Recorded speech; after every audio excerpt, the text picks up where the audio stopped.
Shalonda's Short Stories, written by Shalonda Reese. Story number 11, Suspended.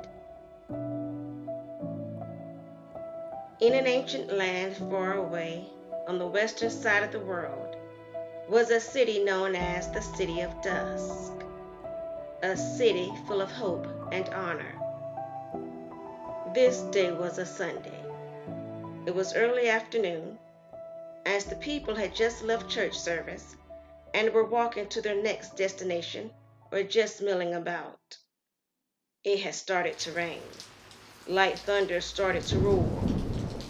Cars veered slowly on the slippery road.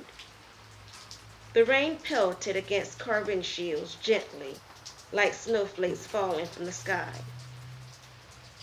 Frank and his youngest daughter, Angela, ascended the stairs to their small apartment. Frank worked in the maintenance department at Solway's Mill Company. The pay was meager, but due to strict budgeting, he and his wife Leslie were able to make ends meet. As they entered the apartment, Frank closed the door behind him with a grim expression. "Mommy, Mommy!" Angela ran to hug her mother. "Hi, sweetheart.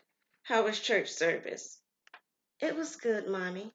I prayed for Nancy." "Oh, sweetheart, I am sure the Lord heard your prayer." Frank walked over to Nancy and kissed her on the forehead.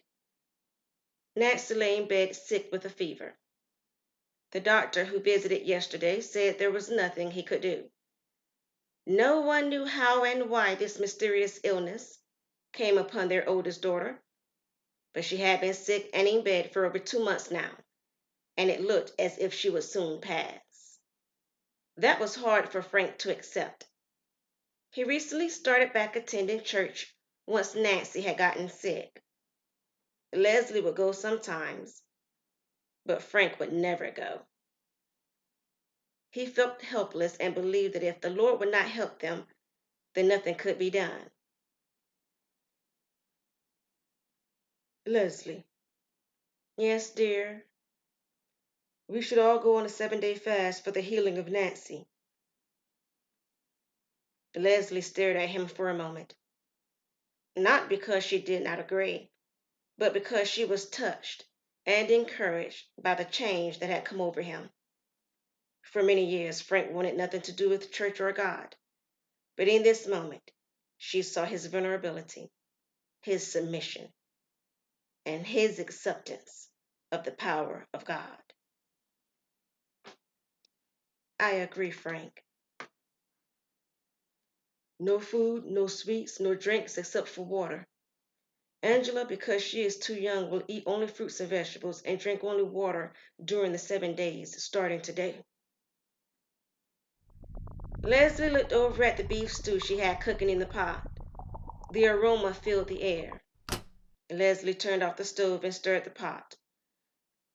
"Good food can't go to waste. I shall see if Margaret and Jim will like beef stew for dinner." Leslie prepared the food in containers and went downstairs to Margaret and Jim's apartment. Frank kneeled down on the floor beside Nancy. He took her hand. "My sweet Nancy, I love you. I am not going to give up on you. Our firstborn who came into the world kicking and screaming. I knew you would be our special girl. We are fasting for you, Nancy, for healing." "Daddy, I'm your special girl too," Angela whined. "Yes, you are both special." "Nancy, if you can hear me, squeeze my hand as best you can, dear." Angela looked at Nancy's hand and then at her dad. "Did she squeeze your hand, Dad?" "Yes, she did." The next day, Frank was up ready for work. Leslie had stayed beside Nancy the whole night and was fatigued due to not having enough rest. "You really should try and get some rest, dear." I know. I'm afraid to fall asleep for any length of time just in case. I understand, Frank said. It's not in our hands now. Frank poured some water in a glass. He too was hungry and had not eaten since yesterday at breakfast. He drank it slowly, savoring the taste, knowing that this was his diet for the remaining 6 days. He wondered if he had gotten any way over his head. His job was quite physical. How was he going to sustain himself in that job on just water?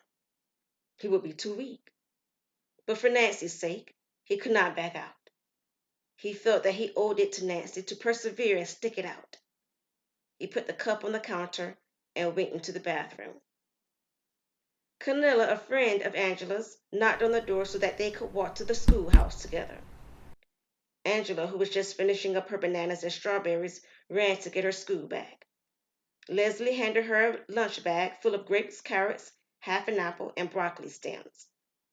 Angela was not excited about her diet, but she really wanted her sister to get better.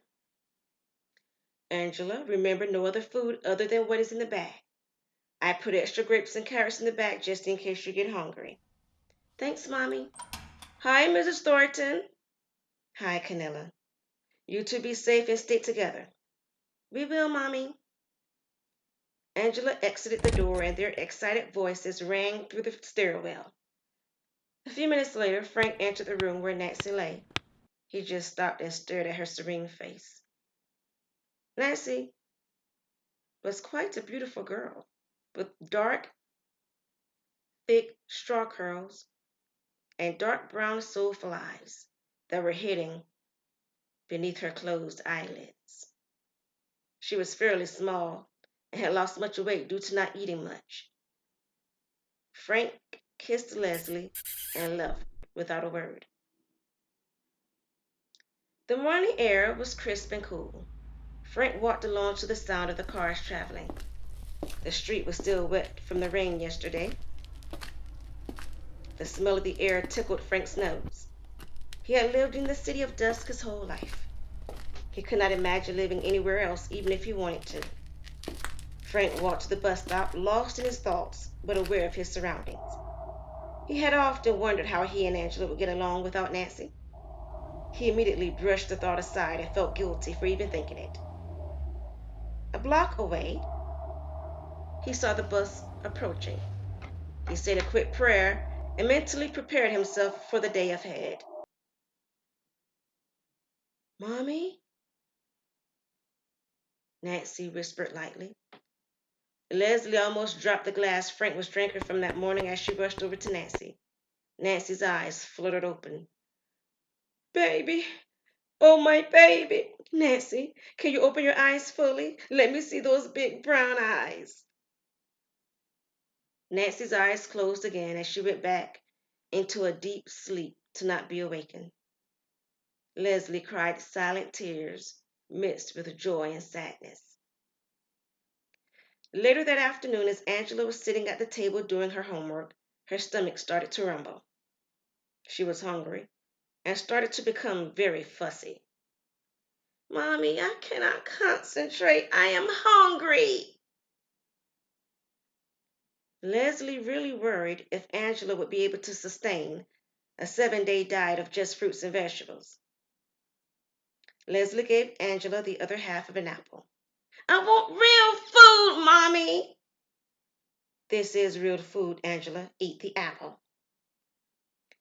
Angela ate the apple. Leslie looked at the clock. It was 10 till 5. Frank would be home in about another 15 minutes. To her surprise, he walked in at that moment. Frank, you're home early.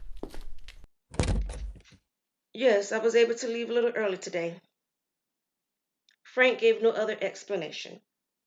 The real reason he was home early was because he felt that he would faint if he did not take off and get home. Frank. Nancy opened her eyes and called for me. Frank immediately became delighted as he hurried over to Nancy. But then she closed them again and went back into a deep sleep. This is a sign from God, Leslie. This fast is what we are supposed to do. Frank jumped for joy. Leslie laughed, and Angela got up from the table to join in on the short celebration. Then reality hit. The mood became somber again, because there was still the possibility that each time she closed her eyes, she would not wake up. Frank, Leslie said, whispering, I don't know how much longer Angela would be able to sustain. Right before you entered, she complained about wanting real food. She was a bit fussy and unfocused, not her usual self. Frank reached into his pocket and pulled out a few coins. Go to the market and buy all the fruits and vegetables this would buy. He was convinced that they would persevere in the fast and not give up. Leslie grabbed her sweater and exited quickly. She did not like being away from Nancy too long, but she was confident that Frank was there. It was the 5th day of the fast, and surprisingly, Angela was bubbly and full of energy. Leslie was doing okay, but she had lost 6 pounds already, which she was pleased about. But she did feel guilty about admiring her figure in the mirror, for that was not the reason she was fasting. She quickly put on a housecoat as to not get caught up in the vanity of it. Frank, however, was not doing too well. He was already a tall man of very lean figure. The weight he lost made him look as if he were sick. He did not understand why he was doing worse than everyone else, and felt tempted to eat the donuts that were brought to work by his supervisor. The doctor was scheduled to come to their home in the next hour. Frank had left work early again. His pay would be affected, but because they were such frugal spenders, they had enough set aside to make up for the difference. The doorbell rang. It was Dr. Siegel. He entered in somberly. How is she doing? Not much better, it seems, doctor, Frank said tiredly. Dr. Siegel looked at Nancy and touched her forehead. He took out his stethoscope and listened for her heartbeat. Dr. Siegel was very disturbed. Her heartbeat was very faint, and he personally did not think she would live much longer. She seems to be getting worse. Leslie put her head down in defeat. You should make funeral arrangements. I am sorry. I will see myself to the door. Dr. Siegel exited. Tears ran down Frank's face. Leslie and Angela had never seen him cry before. Angela wiped her daddy's tears. Frank touched Nancy's neck, then her wrist. There was no heartbeat. Leslie, afraid to touch Nancy, looked at Frank. Call Griffin, Frank said to Leslie. That next morning, Angela sat at the kitchen table. Not saying a word to Frank, Leslie prepared Angela a bowl of oatmeal. Angela slurped down the oatmeal hungrily. Leslie, even though somewhat starved, had no appetite, but ate a banana. Frank would not eat, though. He had gotten no sleep last night, but had accepted that Nancy was gone. Even though he was weak, he felt no desire to eat. He stayed home from work and laid in bed grieving for his daughter. Leslie cleaned the house, not that it needed cleaning, but to keep busy. They had a few visitors later that afternoon who came to pay their respects. Leslie started to feel bitter. She felt that God let them down. Why are you still fasting, Frank? What is even the point? I'm not hungry, Leslie. I will eat when I am ready. The real reason was that Frank felt as if something was leading him to just make it to the last day of the fast. That night, he woke up from a deep sleep with sweat beads rolling down his forehead. Leslie, wake up! Leslie immediately got up, for she was not sleeping that well at all. What is it, Frank? I just had the strangest dream. Nancy was suspended in the air. There was darkness, and she was alive and was suspended in the air. In the distance was a light that looked like an orange flame. But on the other side, there was a gate that was golden. She was suspended between the two. That's odd, Leslie mumbled, confused. What do you think that means? What time does Griffin open in the morning? He opens at 8. Frank looked at the clock. It was 5:25 in the morning. Frank and Leslie dropped Angela off at her friend Canella's for the morning. Frank and Leslie asked Jim for a ride to Griffin's, for it would have been quicker than waiting on the bus. Frank thanked Jim for the ride and said they would take the bus back. Frank and Leslie stood outside waiting for Griffin to open. When the Griffin saw them waiting, he opened the door, even though there were 10 more minutes before the clock would strike 8. Frank explained to Griffin that he wanted to see his daughter just one last time before the funeral. Without a word, Griffin led them to the back. Leslie burst into tears as she looked at Nancy's body. Frank just stared at her. That dream had to have meant something. With his cold, dry lips and weak hands, he touched his daughter's hand and bent down and kissed her on the forehead. As Griffin was about to pull the white sheet over her head, Nancy's eyes fluttered open. Leslie fainted. Griffin gasped, and Frank's mouth hung wide open. Daddy? Nancy, baby? Nancy sat up with a little effort and looked around. Where am I? Frank and Griffin were stunned. Why is Mom on the floor? Not realizing that his wife had fainted, Frank picked her up. Leslie opened her eyes and looked at her daughter. You're alive, Leslie whispered in disbelief and joy.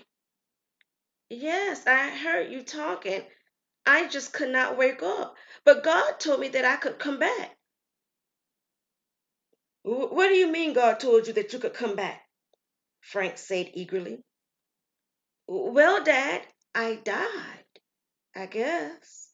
I saw my body lying on the bed, and I saw the doctor leave. I saw you crying, Daddy, and I wanted to hug you, but I couldn't. And I wanted to hug you too, Mommy. Then I was in a whirlwind, and suddenly it was completely dark.